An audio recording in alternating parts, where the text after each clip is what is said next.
Idli mutton kurma. வாங்க சாப்பிட்லாம். Hi all, good morning. இன்றைக்கி மார்னிங் பிரேக்ஃபாஸ்ட்டுக்கு இட்லிக்கு வந்து நான் மட்டன் குருமா செய்ய போகிறேன். அது எப்படின்னு உங்களோட ஷேர் பண்ணிக்கிறேன். அதுக்கு தேவையான பொருட்கள் என்னென்னு பார்த்துலாங்களா? வெங்காயம் வந்து 2 நீல வாக்கில் கட் பண்ணி வச்சுருக்கேன். கொஞ்சம் இஞ்சி பூண்டு பேஸ்ட்டு, கருவேப்பிலை, தக்காளி, ஒரு தக்காளி வந்து முழுசாக எடுத்து வச்சுருக்கேன். தேங்காய் வந்து இந்த மாதிரி பொடி பொடியாக நறுக்கி வச்சுருக்கேன். கொத்தமல்லி கொஞ்சம் எடுத்து வச்சுருக்கேன். மட்டன்.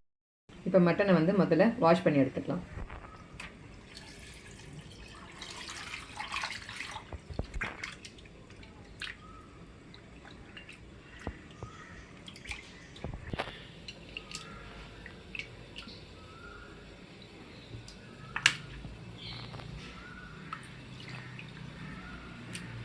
மட்டனை வந்து ஒரு 2-3 தண்ணி ஊற்றி வாஷ் பண்ணி எடுத்துக்கோங்க.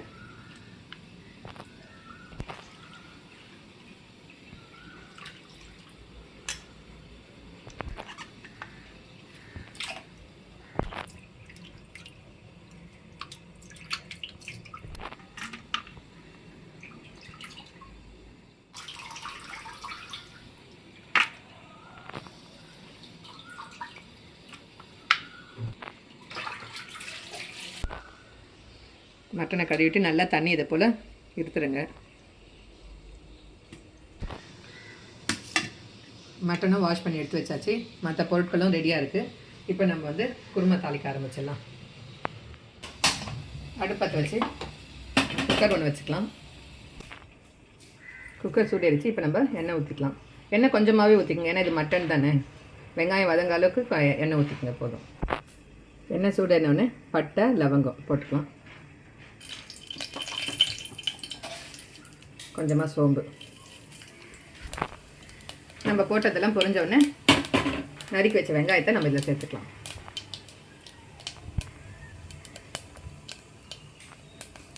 வெங்காயம் சேர்த்துக்கலாம். கூடவே கருவேப்பிலையும் சேர்த்துக்கலாம்.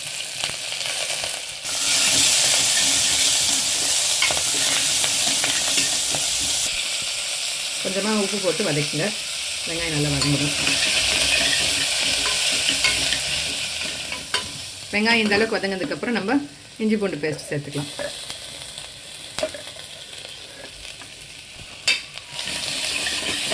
இஞ்சி பூண்டு பேஸ்ட் போட்டதுக்கப்புறம் நல்லா கலரிடுங்க. ஒரு 2 நிமிஷம் சிம்மில் வச்சுருங்க, அந்த பச்சை வாசனை போகிற வெல்லம்.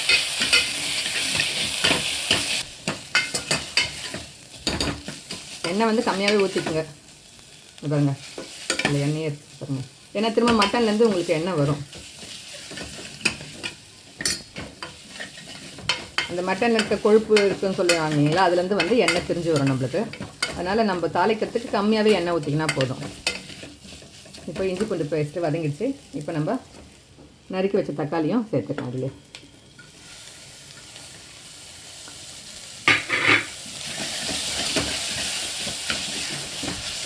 தக்காளி நல்லா வதங்கிட்டோம். தக்காளி வதங்கின்னு இருக்கட்டும். நம்ம அந்த கேப்பில் வந்து தேங்காய் நறுக்கி வச்சோம் இல்லைங்களா, அதை நம்ம வந்து அரைச்சி எடுத்துக்கலாம். இந்த தேங்காயோடைய இந்த தக்காளியும் நம்ம போட்டு அரைச்சிக்கலாம்.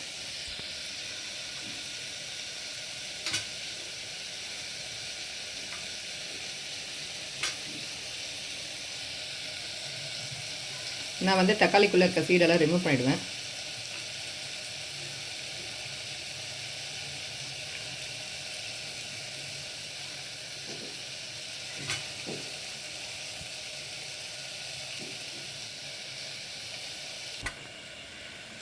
இது வந்து நம்ம நல்லா நைஸாக அரைச்சி எடுத்துக்கலாம்.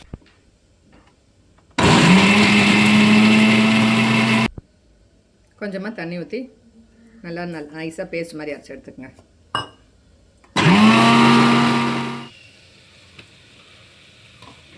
இந்த மாதிரி நல்லா பேஸ்ட் மாதிரி அரைச்சி எடுத்துக்கோங்க.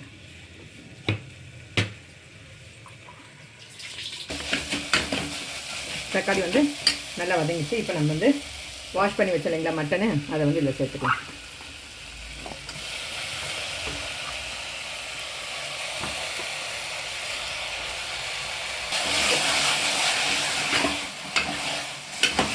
நல்லா மட்டன் போட்டதுக்கப்புறம் ஒன்று சேர்த்து விட்டுருங்க.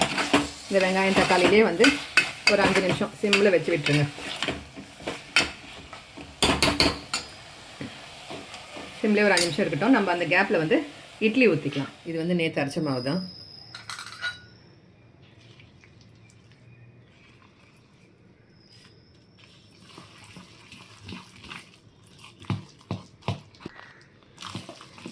மாவு நல்லா பொங்கி வந்திருக்கு.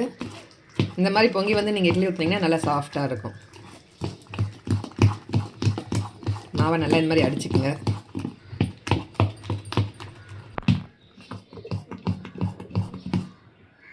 மாவு ரொம்ப கட்டியாக இருந்துச்சுன்னா கொஞ்சமாக தண்ணி ஊற்றி நீங்கள் மாவு அடிச்சுக்கோங்க. நான் உப்பு போட்டு நேற்று கரைச்சி வச்சுருந்தேன் மாவை.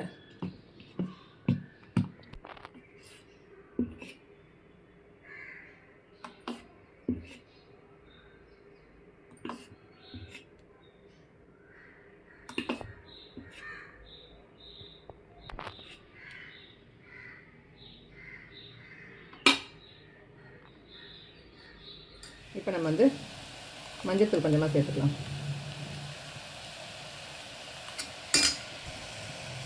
குழம்பு மிளகாத்தூள் 2 ஸ்பூன் போட்டுக்கிறேன். நான் இந்த தூள் மட்டும்தான் போடுவேன். வீட்டில் அரைச்ச தூள் மட்டும்தான் போடுவேன். வேறு எந்த தூளும் போட மாட்டேன். கரம் மசாலா அதெல்லாம் எதுவும் சேர்க்க மாட்டேன். இது போட்டதுக்கப்புறம் அடுப்பை சிம்மில் வச்சுட்டு கிளறி விட்டுருங்க.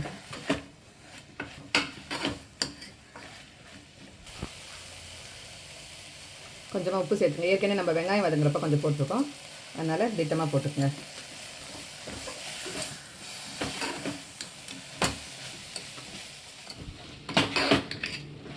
நல்லா இந்த மிளகாத்தூள்லாம் நெடிலாம் போயிடுச்சுன்னா நம்ம இப்போது தண்ணி ஊற்றிக்கலாம்.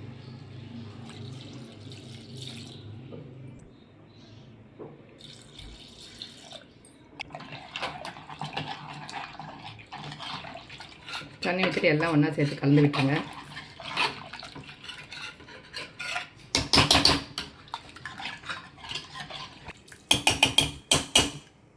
நல்லா தண்ணி கொதித்து வரட்டும். மூடி போட்டு மூடக்கூடாது. தண்ணி நல்லா கொதித்து இந்த மிளகாத்தூள் நெடி எல்லாம் வந்து வெளில வந்ததுக்கப்புறம் தான் நம்ம அரைச்சி வச்ச தேங்காயெல்லாம் ஊற்றிட்டு தான் நம்ம குக்கர் மூடி போட்டு மூடணும். இப்போ தண்ணி நல்லா கொதிக்கிட்டோம்.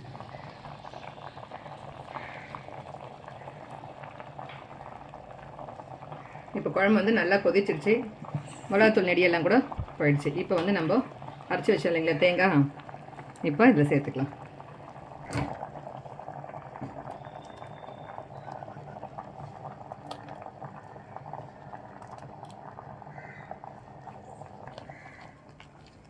எல்லாம் ஒன்றா சேர்த்து மிக்ஸ் பண்ணிவிடுங்க.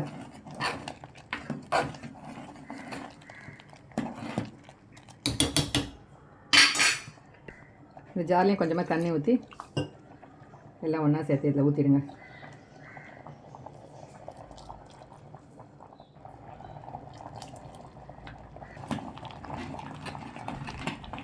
நம்ம தேங்காயெல்லாம் ஊற்றினதுக்கப்புறம் நல்லா குழம்பு நல்லா கொதி வரட்டும். இந்த மாதிரி கொதிக்கிறப்ப நம்ம வந்து குக்கர் மூடி போட்டு மூடிடலாம்.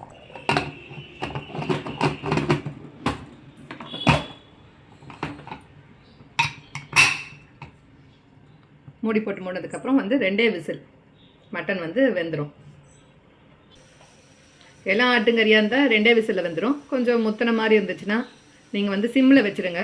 ஒரு 5 நிமிஷம் சிம்மில் வச்சுட்டு அதுக்கப்புறம் ஒரு லாங்காக ஒரு விசில் வர வரையும் வச்சு எடுத்துக்கோங்க. இப்போ நான் வந்து எனக்கு 2 விசில் போதும். இது வந்து எல்லாம் ஆட்டுக்கறி தான், அதனால் 2 விசில் வரட்டும்.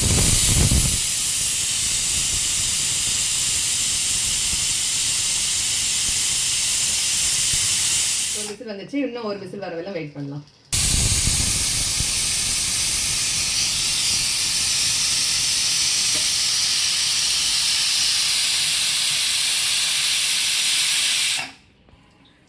ரெண்டு விசில் வந்துச்சு. இப்போ நம்ம வந்து கேஸ் ஆஃப் பண்ணிடலாம்.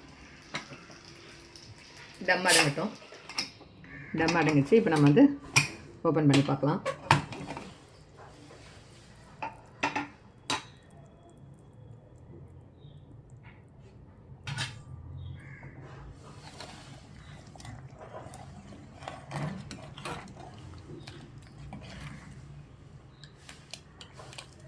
இப்போ வந்து நறுக்கி வச்சுருங்களா கொத்தமல்லியெல்லாம் இதில் சேர்த்துக்கலாம். இது கூட கொஞ்சம் மிளகுத்தூளும் சேர்த்துக்குங்க.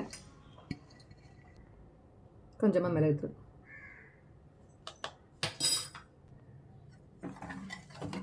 நல்லா சேர்த்து கலக்கிடுங்க.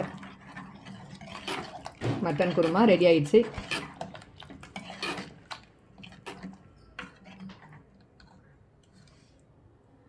இப்படி தான் நான் மட்டன் குருமா வைப்பேன். நான் வேறு எந்த தூளும் சேர்க்க மாட்டேன். கரம் மசாலா தூளெல்லாம் எதுவும் சேர்க்க மாட்டேன். வெறும் நம்ம வீட்டில் அரைச்ச மிளகாத்தூள் மட்டும் போட்டு செய்யறது. நீங்கள் ஒரு முறை செஞ்சு பார்த்துட்டு எப்படி இருக்குன்னு கமெண்ட் பண்ணுங்கள். இன்றைக்கி எங்கள் வீட்டில் பிரேக்ஃபாஸ்ட் இட்லியும் மட்டன் குருமாவும் தான்.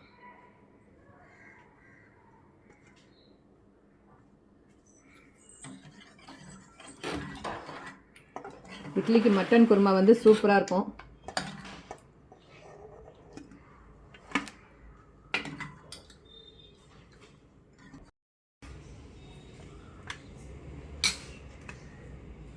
இட்லி மட்டன் குருமா, வாங்க சாப்பிட்லாம். மட்டன் வந்து நல்லா வெந்துட்டுருக்கும் பாருங்கள்.